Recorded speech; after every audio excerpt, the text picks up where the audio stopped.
This is the woolly mammoth. Woolly mammoths are extinct relatives of today's elephants. We can't hear you! They lived in the last ice age. Oh, sorry. Hi, friends.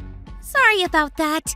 Remember my visit to the museum that I told you about? Yeah. Well, we had a really cool person named Linda with us.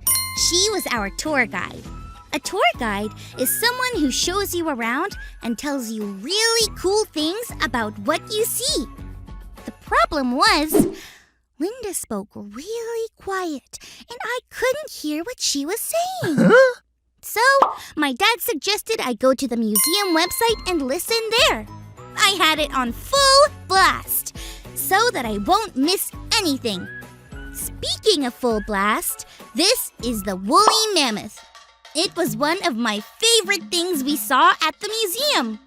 They lived a long, long time ago. Can you imagine what they sounded like? Let's try and make woolly mammoth sounds.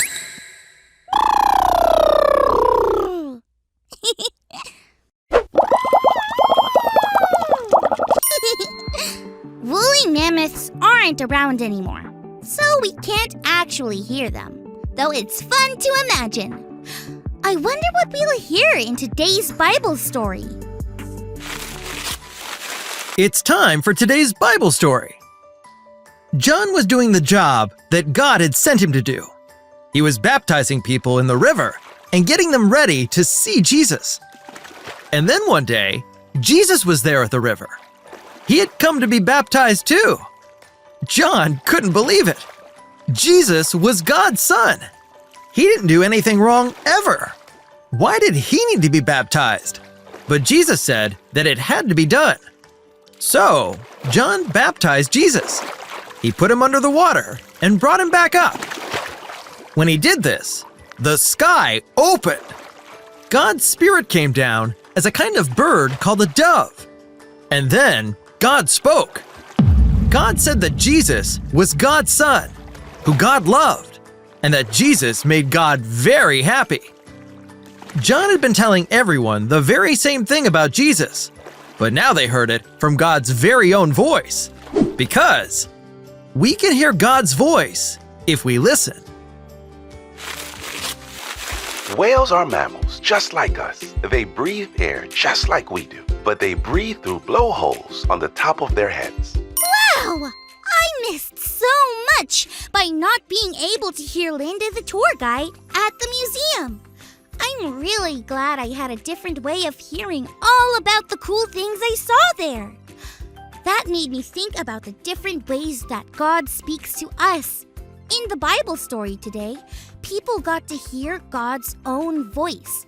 But God also spoke through John to get people ready for Jesus.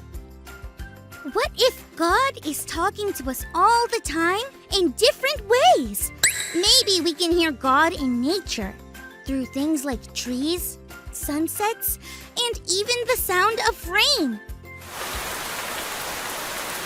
Maybe we can hear God in the voices of our parents or friends. We just have to listen. We can hear God's voice if we listen. Maybe God can even speak in the voice of a woolly mammoth.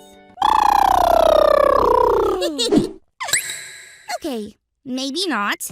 Either way, it's still fun to practice our woolly mammoth voice.